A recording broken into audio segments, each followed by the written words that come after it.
মাঝে মাঝে কোথাও খোলা জায়গায় ঘুরতে খুবই ভালো লাগে। মনে চায় একটু খোলামেলা জায়গায় ঘুরে আসি। আসসালামু আলাইকুম, সবাই কেমন আছো? চলে আসলাম নতুন একটা ব্লগ নিয়ে। আমরা ওই দিনকে সবাই মিলে একটু ঘুরতে গেছিলাম। আচ্ছা, আপনাদের কাছে একটা প্রশ্ন করি, আগের দিনের মানুষগুলো কেন এত চঞ্চল, এত সুস্থ থাকতো বলেন তো? তারা কিন্তু এখনকার মানুষদের মতো ডায়েট করতো না। তারা পেট ভরে ভাত খাইতো আর পরিশ্রম করতো।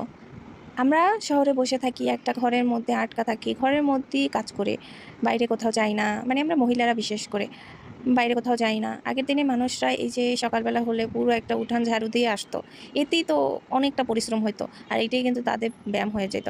এখনকার মানুষগুলা যত আপডেট হইতেছে তত রোগ বাড়তেছে শরীরে। আসলে কি বলেন তো, প্রাকৃতিক একটা বাতাস, হাওয়া যেটাকে বলে, ওই গ্রামীণ পরিবেশে ওইটা শরীরে লাগলেই শরীরটা হালকা হয়ে যায়, অনেক ভালো লাগে বলেন। যখন আমরা গ্রামে যাই, গ্রামের পরিবেশে অক্সিজেনটা অনেক হালকা কেন লাগে, শরীরের জন্য এত ভালো কেন লাগে জানেন? কারণ ওটা হচ্ছে অরিজিনাল প্রাকৃতিক, আর ওটার মধ্যে কোনো ভেজাল নাই। আর গ্রামগঞ্জের আবহাওয়া মানেই হচ্ছে একটা শান্তি। এখন কিছু দল আইসা বলবে যে তাইলে গ্রামে যেয়ে থাকেন না কেন?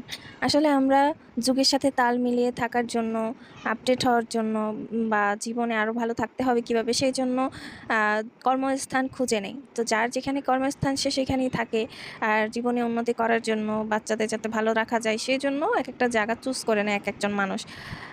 যাই হোক, আপনাদের সাথে আরেকটা কথা শেয়ার করি। আমার একটা ভিডিও মানে 1 মিলিয়নের কাছাকাছি হয়েছে। তো আপনাদেরকে অনেক অনেক ধন্যবাদ যে আমার ভিডিওটা এত ভিউজ হওয়ার জন্য আপনারা এত শেয়ার করছেন। আর একটা কথা বলি, ওই ভিডিওতে একটু ভুল আছে, ডাজ নটের জায়গায় ডাজেন্ট বলছি। এখন আমার মাথায় ওই সময়টা কাজ করে নাই, সেইটা নিয়ে মানে কত মানুষের কত কমেন্ট। যাই হোক, ওটা কোনো ম্যাটার করে না, কারণ হচ্ছে ওইটুকু ভুল না হলে আপনারা এত ভিউজ দিতেন না। যাই হোক, আমার ওইটা দিয়ে কোনো ইনকাম হয় নাই, আপনারা মনে করেন না $1000 আমি ওই মধ্যে কামাইয়া হালাইছি।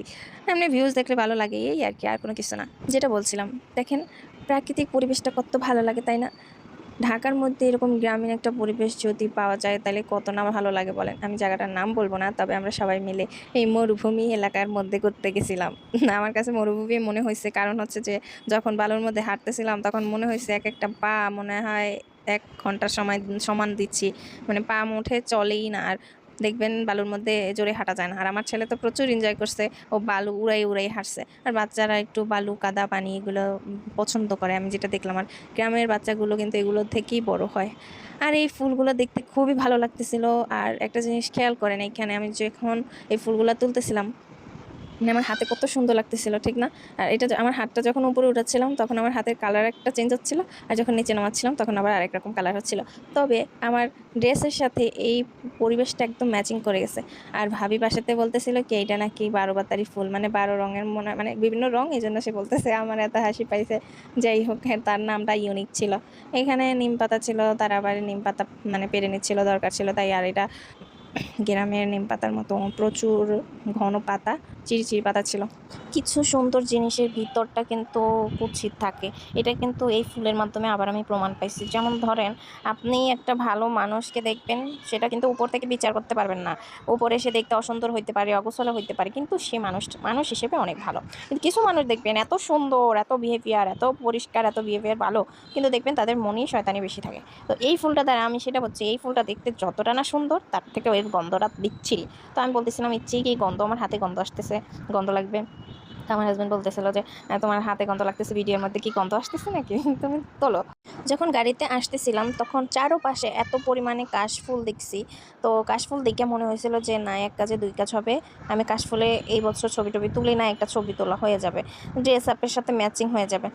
তো আমি এটা বাসার থেকে ভাবি না, এটা আমি গাড়িতে বসে যখন আশেপাশে দেখছি ফুল গাছ, মানে কাশফুলগুলো, তখন আমি ভাবছিলাম। যাই বলেন, সবাই যখন একসাথে থাকি তখন অনেক রকম গসিপ হয়। যেরকম আমরা যখন খোলা মাঠে ছিলাম তখন আমরা ভাবতেছিলাম যে এখানে একটু বন ভাত রান্না খাইলে কি মজাটা হইতো, মানে পিকনিক হইতো ছোটোখাটো। তারপরেও আমরা সবাই মিলে বের হয়ে গেছি, আর যাইতে যেতে সন্ধ্যা হয়ে গেছে বাসায় আসার সময়।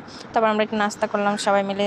আমার এখন কেন জানো, এই ভিডিওটা ছিল 2-3 দিন আগের, আমার এখন আবার এই নাম দেখে খাইতে মন চাচ্ছে দুধ চা দিয়ে। যাই হোক, ওখানে চাটা যতটা ভালো মনে করছিলাম অতটা ভালো ছিল না। তো সব মিলিয়ে আমার কাছে খুবই ভালো লাগছে, আমরা অনেক এনজয় করছি। মানে কাশফুলে তো আর ছবি তোলা হইলো না, নেক্সট টাইম কোনো এক জায়গায় চেষ্টা করবো। তো সবাই ভালো থাকবেন। আমার আজকের ব্লগটা এই পর্যন্তই। আল্লাহ হাফেজ, টাটা।